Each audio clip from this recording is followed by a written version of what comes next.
कुश्ती संघ के अध्यक्ष ब्रिजभूषण शरण सिंह पर लगे यौन शोषण के आरोप को भारतीय कुश्ती महासंघ ने खारिज कर दिया है।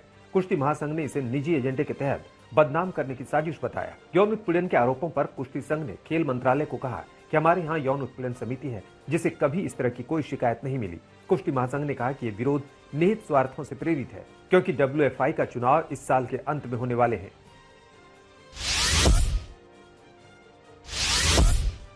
कर्नाटक में विधानसभा चुनाव को लेकर बीजेपी ने हल्ला बोल दिया है। बीजेपी अध्यक्ष जेपी नड्डा ने विजयपुरा में एक जनसभा को संबोधित करते हुए राहुल गांधी पर जमकर निशाना साधा। उन्होंने कहा कि राहुल गांधी देश विरोधी लोगों को गले लगाते हैं। नड्डा ने कहा कि कांग्रेस की कोशिश समाज को तोड़ना और समाज में अराजकता फैलाने का है। जेपी नड्डा ने लोगों से कहा है कि आपकी उंगली में बहुत ताकत है। अगर ये उंगली ईवीएम का सही बटन दबाती है तो सही फैसले हो जाते हैं, लेकिन अगर गलत बटन दबाती है तो त्राहिमाम त्राहिमाम हो जाता है।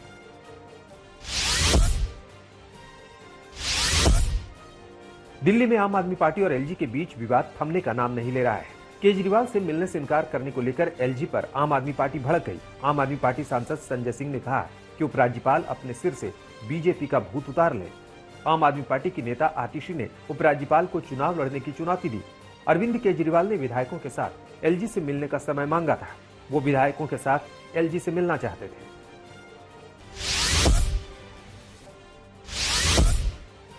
बागेश्वर धाम के पीठाधीश्वर धीरेन्द्र शास्त्री को लेकर चल रहे विवाद में अब केंद्रीय मंत्री गिरिराज सिंह भी कूद पड़े हैं। उन्होंने कहा कि भारत के सनातन धर्म में महापुरुषों में ऐसा सामर्थ्य होता है, इसलिए बिना जाने आरोप लगाना गलत है। धीरेन्द्र शास्त्री के समर्थन में बीजेपी के राष्ट्रीय महासचिव कैलाश विजयवर्गीय भी सामने आ गए हैं। विजयवर्गीय ने कहा कि धीरेन्द्र कृष्ण शास्त्री पर आरोप लगाना गलत है। इस बीच कांग्रेस ने अपना मौन समर्थन दिया है और बागेश्वर महाराज का बचाव किया है। कांग्रेस विधायक पीसी शर्मा ने कहा कि सनातन धर्म पर सवाल उठाने का हक किसी को नहीं है।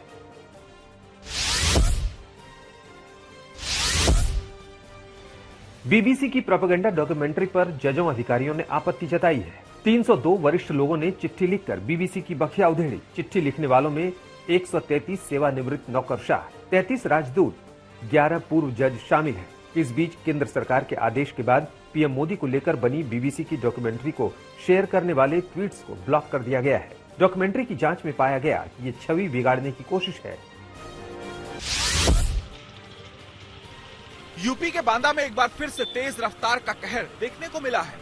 तेज रफ्तार 2 अनियंत्रित ट्रक की आमने सामने की टक्कर में ट्रक ड्राइवर की दर्दनाक मौत हो गई। वहीं खलासी और दूसरे ट्रक का ड्राइवर बुरी तरह से घायल हो गया। ग्रामीणों ने घायलों को इलाज के लिए अस्पताल में भर्ती कराया है। सूचना पर पुलिस ने शव को कब्जे में लेकर पोस्टमार्टम के लिए भेज दिया है। मृतक और घायल प्रतापगढ़, साथ ही दूसरा घायल अयोध्या का रहने वाला है। पुलिस मामले की जांच में जुटी है।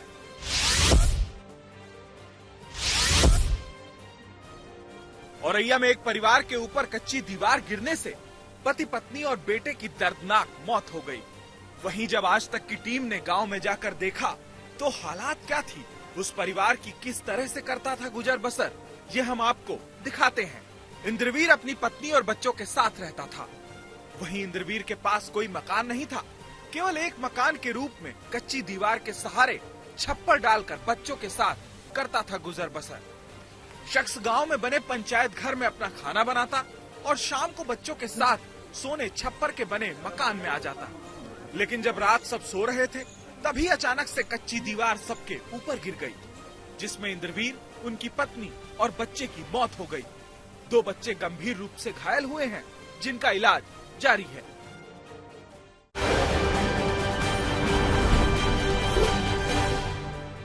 पहाड़ों पर हुई बर्फबारी से जोशीमठ सहित तमाम निचली जगह पर जबरदस्त शीतलहर का प्रकोप देखने को मिल रहा है। जहां ओली बर्फ से लकदक हो चुका है तो वहीं पर्यटकों को बड़ी खुशी मिली है। जोशीमठ के निचले इलाकों में जबरदस्त ठंड का प्रकोप देखने को मिल रहा है। ऐसे में एक और अलर्ट मौसम विभाग द्वारा जारी किया गया। बताते चले 24 और 25 जनवरी को पहाड़ों में एक बार फिर से मौसम करवट बदल सकता है, जिसकी तैयारियों में प्रशासन जुट चुका है।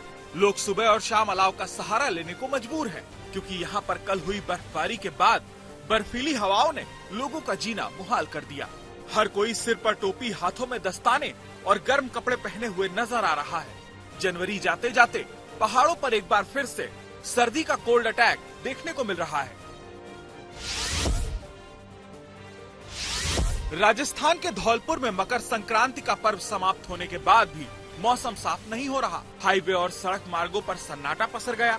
आमजन की दिनचर्या फिर से प्रभावित हो गई। कोहरे और पाले ने किसानों को परेशानी में खड़ा कर दिया है। खेतों के आसपास बर्फ की चादर जम गई है। कड़ाके की सर्दी ने आमजन के साथ पशु पक्षी एवं वन्य जीवों को भी बेहाल कर दिया है। पाला और बर्फ ने रबी फसल को सहमा दिया है। धौलपुर जिले में सरसों, गेहूं एवं आलू फसल को प्रमुखता से किसानों द्वारा किया जाता है। इन फसलों में सरसों और आलू फसल में भारी नुकसान की संभावना देखी जा रही है। ऐसे में किसानों के लिए बड़ी समस्या खड़ी हो गई है। फसल बचाव के उपाय किसानों को बताने में कृषि विभाग पूरी तरह से नाकाम है। शनिवार को घने कोहरे ने लोगों को बेहाल कर दिया।